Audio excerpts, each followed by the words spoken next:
Hi friends, welcome to my channel super trader Lakshya. और एक और वीडियो लेकर आया हूँ। यहाँ पे बात करूंगा, शॉर्ट में ही रखेंगे इस वीडियो को। सबसे इंपॉर्टेंट चीज़ है कि कल क्या पॉसिबिलिटी है, क्या कर सकते हैं। तो आज मंडे था, आज मार्केट ने एक डिप दिया और डिप वहीं से बाउंस हुआ जहाँ से आपने एक दो दिन पहले भी बाउंस देखा था आपको थर्सडे में। आई थिंक 15,600 पे जो एक सपोर्ट लेवल है वो अभी काम कर रहा है। तो मेरे हिसाब से अगर आप देखें कि कहाँ पे हमको बाय करना है, 15,600 लेवल एक अभी भी सपोर्ट स्ट्रॉन्ग मुझे लगता है इस एक्सपायरी पे काम करना चाहिए। और अपसाइड में आपका 830 840 के एरिया में आपको सेलिंग भी मिल रही है, लेकिन अभी ऐसा नहीं है कि 830 पे जाके हम एक भी बार फॉल दे रहे हैं। तो ये भी एक पॉइंट है कि यहाँ पे आप देख रहे हैं लोअर लेवल पे बाइंग जो है वो काफ़ी स्ट्रांग है, लेकिन हायर लेवल से जो सेलिंग है वो नॉर्मली इतनी स्ट्रांग नहीं है और सर्वाइव नहीं कर पा रही, सस्टेन नहीं कर पा रही।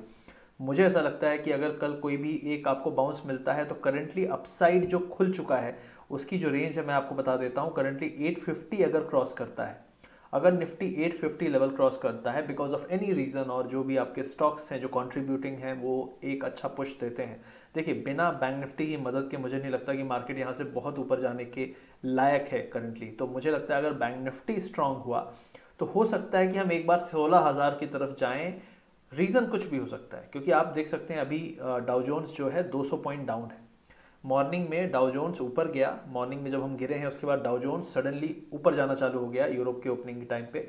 हमने उसको एक क्यू मान के कि हाँ चलो यार ये एक पॉजिटिव चीज़ें हैं, इसको लेके हम ऊपर चले गए। पूरी पूरी रिकवरी यूएस फ्यूचर के साथ हो रही थी। फिर यूएस फ्यूचर नीचे आया, हम नीचे नहीं उतरे। मतलब तुम इधर के लिए हमारे साथ हो लेकिन लौटने के लिए हमारे साथ नहीं हो। ये दिखाता है कि मार्केट एक बहुत ही चालाक तरीके से काम कर रहा है, और वो चालाक तरीका है by the dip.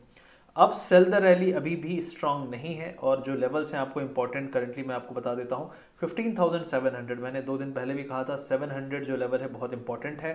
Last time भी हमने 700 तोड़ा तो 600 गए, इस बार भी 700 तोड़ा 600 गए। मुझे ऐसा लगता है कि इस बार हम 700 तोड़ेंगे तो 600 पे शायद ना रुके। इसका रीज़न बहुत सारे डाइवर्जेंसेस हैं, बहुत सारी चीज़ें हैं। दूसरी चीज़ है कि किसी ना किसी तरीके से मैनेज हो रही हैं चीज़ें, लेकिन वो मैनेज बहुत देर तक करना मुश्किल होगा मार्केट के लिए। तो राइट नाउ निफ्टी के लिए अपसाइड 980 तक का दिख रहा है। अगर हमें स्ट्रेंथ दिखती है, बैंक निफ्टी पॉजिटिव अप्रोच रखता है, हो सकता है वहाँ पे पहुँच जाए। ऑयल एक प्रॉब्लम है, $73.3 पे चल रहा है। पेंट कंपनीज को प्रॉब्लम होनी चाहिए, लेकिन यहाँ पे सब कुछ उल्टा चल रहा है। तो पेंट कंपनीज खुशियाँ मना रही हैं, जैसे वही कहते हैं ना, light at the end of the tunnel. आज तेल महंगा है, कल को सस्ता होगा, कोई दिक्कत नहीं, खरीदते जाओ। तो वो चल रहा है। खैर ठीक है, आई मीन ठीक है, मार्केट जैसा है आपको उसकी तरह लेना पड़ेगा, लेकिन दिस इज हार्मफुल। ये एक प्रॉब्लमेटिक चीज़ है जो कि रिएक्ट कर सकती है किसी भी दिन। तो आप थोड़ा सा सतर्क रहें। बैंक निफ्टी के लिए मैं आपको एक इंपॉर्टेंट चीज़ बता दूं कि बैंक निफ्टी एक करेक्शन जो चल रहा था वो काफ़ी अच्छे लेवल तक आ चुका था, 34,400। लास्ट वीक जब मैं बैंक निफ्टी के बारे में, आज हमने सुबह एक्चुअली जब शॉर्ट किया तो मैंने 34,400 का टारगेट दिया, जब बैंक निफ्टी 34,900 पे था। सबने सोचा होगा पॉसिबल कैसे, और अगले आधे घंटे में हम 450 के आसपास होके 374 है लो आज का, 400 के आसपास होके आ गए। और हम तो निकल गए थे 500 550 पे, लेकिन फिर भी मतलब एक पॉइंट है कि, लेकिन उसके बाद जो रिकवरी थी बहुत शार्प थी और बैंक्स ने बहुत अच्छा बाउंस दिया। तो मुझे ऐसा लगता है कि बैंक्स इस एरिया में सपोर्ट है। अब बैंक दोबारा से टेस्ट करने जाएगा तो 34,400, 34,400 सपोर्ट है, वहां पे मिलता है। तो मुझे लगता है इस एक्सपायरी तक कोई बड़ी प्रॉब्लम नहीं होनी चाहिए। एक ही पॉइंट है, फेड की मीटिंग है, वेडनेसडे नाइट को रिजल्ट आता है। अगर आप ऑप्शन सेलर हैं कोई दिक्कत नहीं है, वेडनेसडे तक मजे करिए, थर्सडे को आपको प्रॉब्लम हो सकती है। अगर आप ऑप्शन बायर हैं तो वेडनेसडे मतलब कल और परसों ऑप्शन बाइंग अवॉइड करिए। मुझे नहीं लगता कि मार्केट कहीं भी जाने वाला है। दूसरी चीज़ है, thanks to SEBI, total bogus तरीके से ऑप्शन बाइंग की जो ट्रेड्स हो रही हैं, मतलब बोगस मतलब कि कुछ है ही नहीं, मतलब रिवॉर्ड आप बहुत ही मुश्किल है निकालना। और मुझे लगता है कि सेबी अपने गोल में सक्सेसफुल ही है कि रिटेलर को चूना मज़े से लगता रहे और बड़े लोग मज़े से ऑप्शन सेलिंग में बनाते रहे। तो I still feel we have to get together. सितंबर में 100% होगा, हम 100% नहीं, हम 75% नहीं, हमें 33% पे जाना है। उसके लिए प्लीज़ मेरी रिक्वेस्ट है आप सभी से, और जहाँ भी आप यूट्यूब किसी का भी वीडियो देखते हैं, हर तरफ आप अप्रोच करिए, लोगों से बोलिए, लेट्स अनाउंस ए डेट और हम मिल के इसके खिलाफ अपोज करते हैं, प्रपोज करते हैं। जो भी चीज़ें हैं 33% होना चाहिए। मैं बोलता हूँ बहुत मुश्किल हो जाएगा, बहुत मुश्किल हो जाएगा। रिटेलर सिर्फ इंट्राडे ट्रेडिंग करेगा, फ्यूचर से दूर हो जाएगा, ऑप्शन सेलिंग से दूर हो जाएगा, और मुझे नहीं लगता कि ये बहुत फेयर गेम रहेगा।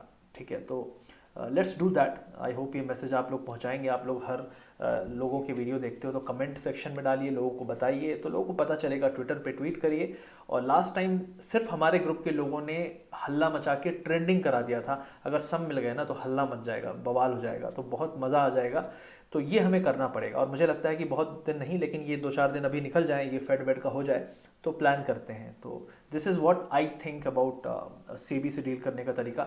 दूसरी चीज़ है अदानी स्टॉक्स के बारे में मैंने ऑलरेडी एक वीडियो बना दिया है।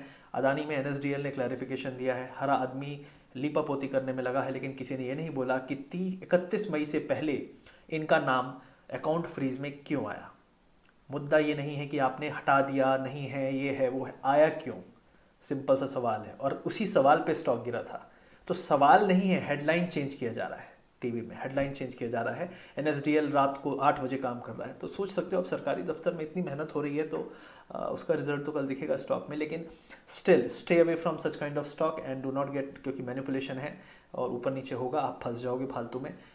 1-2 दिन अगर आपको ट्रेड करना पसंद है अदानी में तो शांत हो जाने दो, फिर आप उसमें करना, ये मेरी सलाह रहेगी। फिलहाल के लिए जो चीज़ें हैं वो आपको समझ में आ रही होंगी कि एनएसडीएल में भी नाम भी हट चुका होगा मोस्ट प्रोबेबली, तो क्या चल रहा है। तो जस्ट मेरा मैसेज ये था उन लोगों के लिए जो मेरे इससे पहले वाले मैसेज को देखे होंगे, क्योंकि अभी एनएसडीएल वाला अपडेट 8:30 बजे आया है।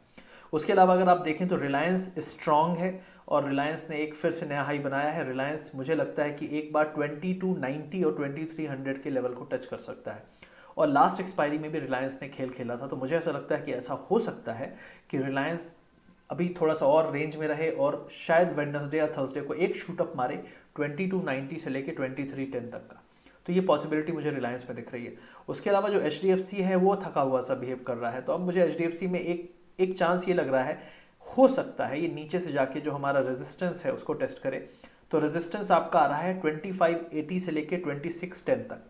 तो 2610 तक का तो मेरे हिसाब से जो आज लास्ट में बाउंस आया एचडीएफसी में, ये अच्छा बाउंस हो सकता है। तो मुझे ऐसा लगता है कि अगर आप 2520 का स्टॉप लॉस लगा के ट्रेड करते हो तो मुझे लगता है 2570-80 तक के लेवल्स मिल सकते हैं। तो मेरा सिंपल कहना यहाँ पे ये है, निफ्टी को देखिए, आईटी अंधाधुंध ओवरबॉट है, अंधाधुंध, ठीक है, अगला पटाखा उधर ही फूटेगा मुझे ऐसा लगता है।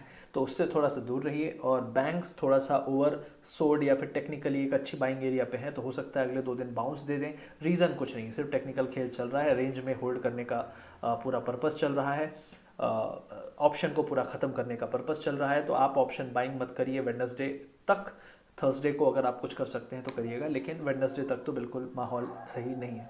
तो ये मेरा व्यू है। आईटीसी के लिए सेम चीज़, 2007 पे मरा पड़ा हुआ है। बोलना नहीं चाहिए, मतलब इट हर्ट्स, बट सच यही है, राइट। 207 पे है, बट 205 के ऊपर मैंने वीडियो पे बोला भी है, तो it's all good, don't worry. ये सो रहा है, सोने दीजिए, उठेगा तो कुछ करेगा।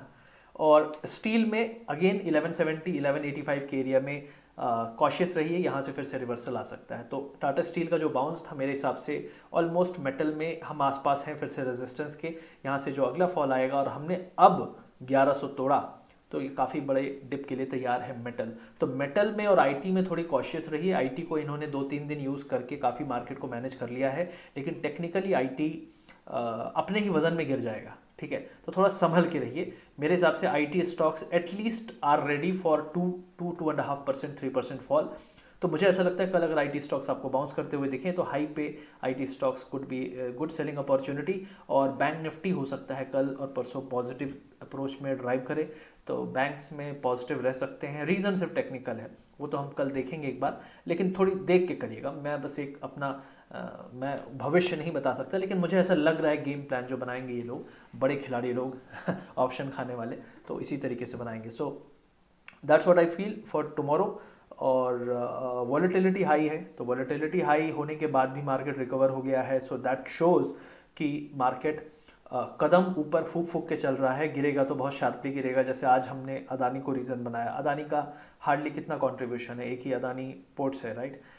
लेकिन ओवरऑल मार्केट में भी सिचुएशन ऐसी है कि ये 2-3 दिन ये फेड होते होते, फेड की मीटिंग होते होते, I think decisive move global market में आ सकता है। Already US futures 220 points down है, एसएनपी भी डाउन है, नैस्डैक ऊपर है, टेक स्टॉक्स ऊपर हैं। रुपी थोड़ा सा कमज़ोर हुआ था, तो ये एक चीज़ देखना है। क्रिप्टो में अच्छा खासा बाउंस है। मुझे लगता है क्रिप्टो इस बार जो अप ट्रेंड बना रहा है, इसमें यहाँ से करीब करीब 10% to 15% और अपसाइड आ सकता है। तो 40,000 पे बिटकॉइन है, करीब 45 से 47,000 तक जा सकता है। इथेरियम जो है वो 28-2850 तक जा सकता है। डोजे कॉइन स्टे अवे, क्योंकि इसका जो ट्रेंड है उसमें स्ट्रेंथ अभी फिलहाल नहीं है, लेकिन फिर भी ये 0.4 तक जा सकता है, क्योंकि ये ऐसी चीज़ है जो प्रिडिक्टेबल नहीं है, तो बट स्टिल तो XRP है जो रिपल है वो 0.91 है, तो ये आपका यहाँ से करीब 10% का अपसाइड इसमें भी आ सकता है। तो ये सभी चीज़ें हैं जो मुझे अच्छी लगती हैं, तो अगर आप इस पर ट्रेड करना चाहते हैं तो ये सभी लेवल्स यूज़ कर सकते हैं। आई होप ये वीडियो आपको अच्छा लगा होगा। लाइक शेयर सब्सक्राइब जरूर करिएगा। Thank you very much.